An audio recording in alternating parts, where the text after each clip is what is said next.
Hi folks, I'm your Dr. Guide. How are you? Today we are going to visit Java Roastery. This is a special place where you can see, it's not a coffee shop, it's actually you can say it's a coffee factory. So it will be a unique experience for us. So let's find out and join me in the journey of coffee. This is our faculty. All professors are here.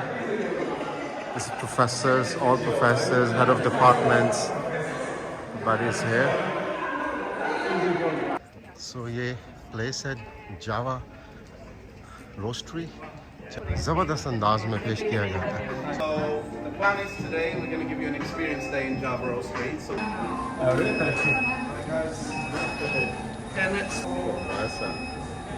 So health and safety first होती है, उसके बाद सब कुछ होता है. Thank you. all the stores, the businesses. We have also the Bellwether Roaster, which is zero smoke. Introduces zero smoke. It's new technology. It's automatic roasting. So you put in a profile and it roasts the coffee automatically for you. That's our secondary roaster that we use as well. And these are small sample roasters. All our roasters are electric roasting. So taste on the coffees or the higher quality coffees just come out a lot more cleaner, so you taste the actual coffee and no residue or nothing. Yeah? So now from all its flavour. So if any of you guys have had decaf coffee at Java, you wouldn't notice the difference. It tastes that good. So we're going to load the green beans at the top. Okay? So the alarm's going. We're going to drop the beans in and start. Yeah? Start our chronometer. So all the beans are in.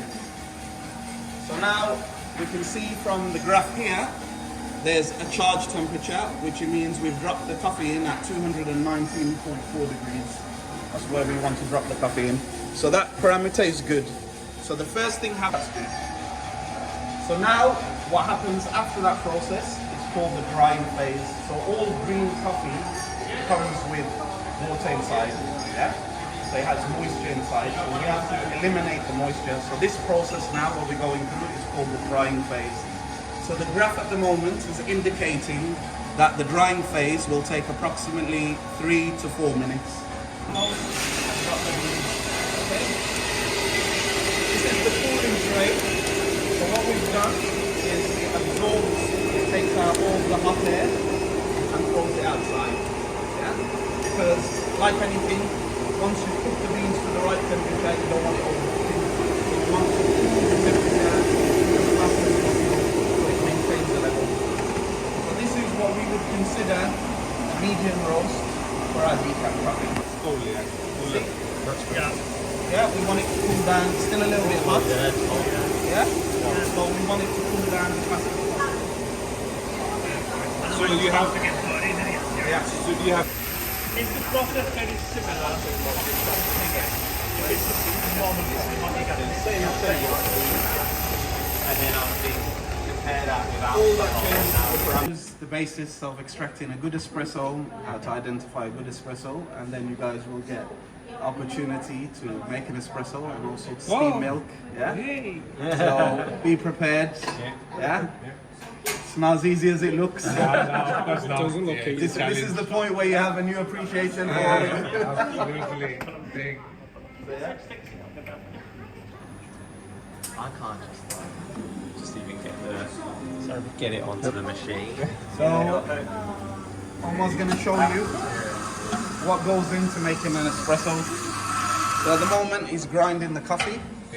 Yeah. So once the coffee is ground, yeah, and make sure it's level. So it's level. Then we have a distribution tool. Yeah. This thing here is a distribution tool.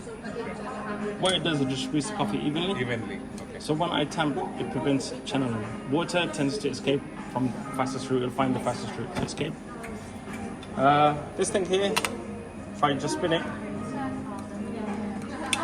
kind of distributes the coffee evenly. Then I have a manual tamp, or I have an automatic tamp. Yeah. So in terms of the automatic tamp, there was up to 15 kgs of pressure. Okay. So Just perfect. Once we've done that, we'll flush our brew pad, just in case there's any old coffee sitting. Yeah. I lock in. Once I lock in, I will pour my espresso.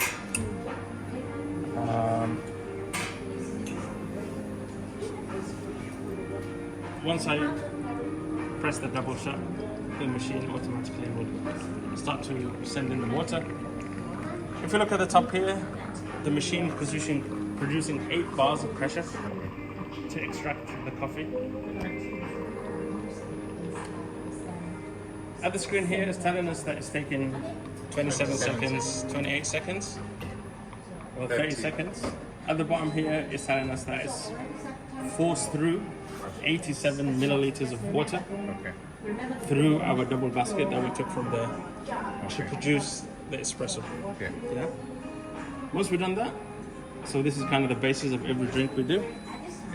Then we will steam the milk. To steam the milk, we have steamers on this side.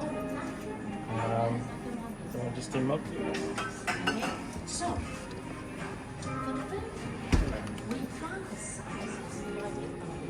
So is that just 2 single espressos? That's just 2 single espressos. So the steam that's coming out here is 125 degrees Celsius. Okay. So it is hot. It's very hot, yes. When we teach people to use the espresso machine, obviously you have to use it in a safe way because you can easily get burnt. So I will flush first, and then I'll steam my milk. You stick it all the way into the milk. I stick it just to the nozzle. When it's hot enough, I turn, wipe the nozzle off, and then I'll flush. This will be my coffee tamper. So I kind of microform the milk there. Yeah. So, and then I'll come to pouring.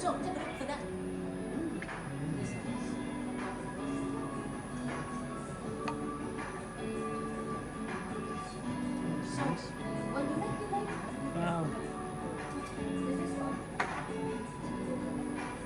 Yeah. That's incredible. Easy. Hopefully by the end of today you should be doing that. Be straightforward to identify. Yeah? So all the aim of the exercise is you take a spoon, put it in your cup, have a taste, and try to identify what you're experiencing. Yeah? Number 7. Number 7 is I put as other cardboarding. Other cardboarding. I didn't get it. So where are I thought that was rotten vegetables. I think it's confusing actually. Oh, take out your bugs. Oh, I didn't like that one. So what? How does it taste? I have no idea. I've got the world's worth tasting, by the way. Just throw a word. Cosmetic. Okay. Yeah. I'll take a little bit into the cup. Yeah. And then all I do is I'm going to slurp it in. The reason why I slurp it in is to add oxygen. Adding oxygen obviously will help me distinguish the flavors and release the notes. Yeah.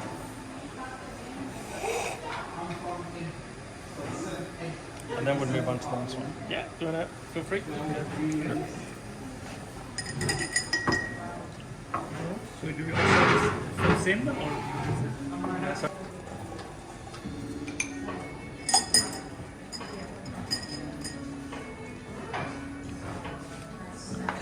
What? I Don't know. The coffee. Yeah. What's your opinion? Well, I think What is not a problem, but just doing some practice. What's it? Okay.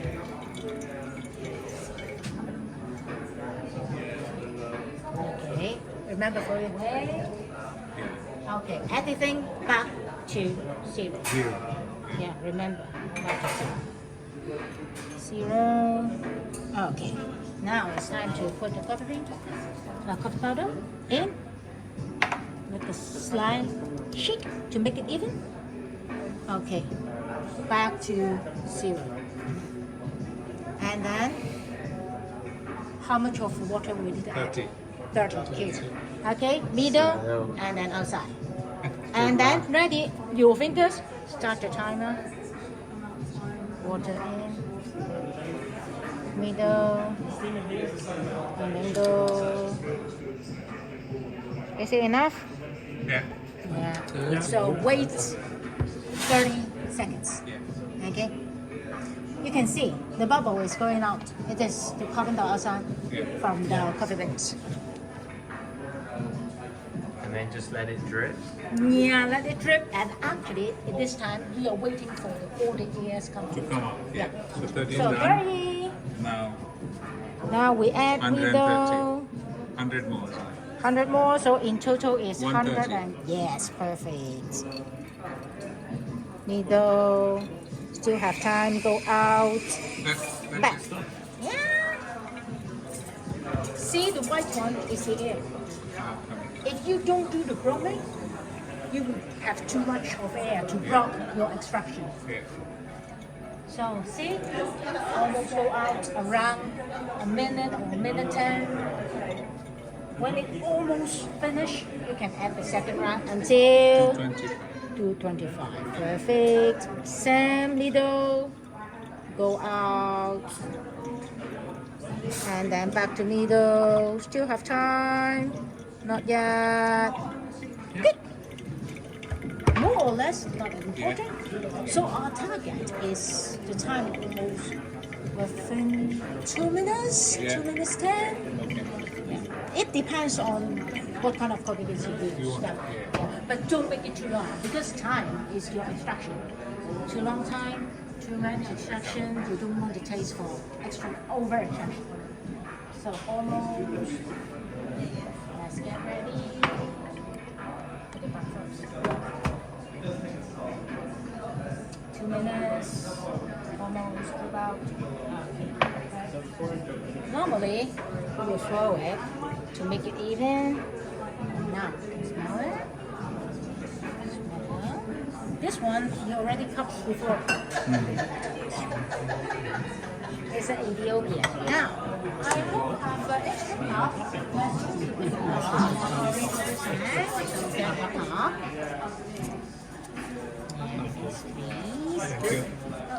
Okay, let's do some tasting. Thank you. Not too much because you will taste many times. Okay. Yep, already. Yeah. Firstly, you need to smell it first. It's Ethiopian. Normally, you first smell and smell it. A bit like wine. It's so Ethiopian. Yeah. And then slowly.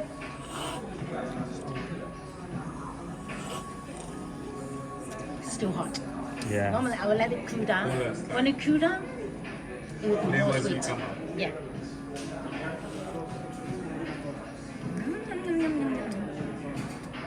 You like cats? Yes. Now you can taste the berry, strawberry flavor, and then the flower flavor. Actually, it can, especially when you smell it. The first step is good. You feel it. The flower flavor is in between your nose and mouth. It's a tea-like. To make so actually, even the mocha, the black press, or another kind of coffee drinking is with generate coffee. But this time we use V60. Okay, this dripper we call it V60.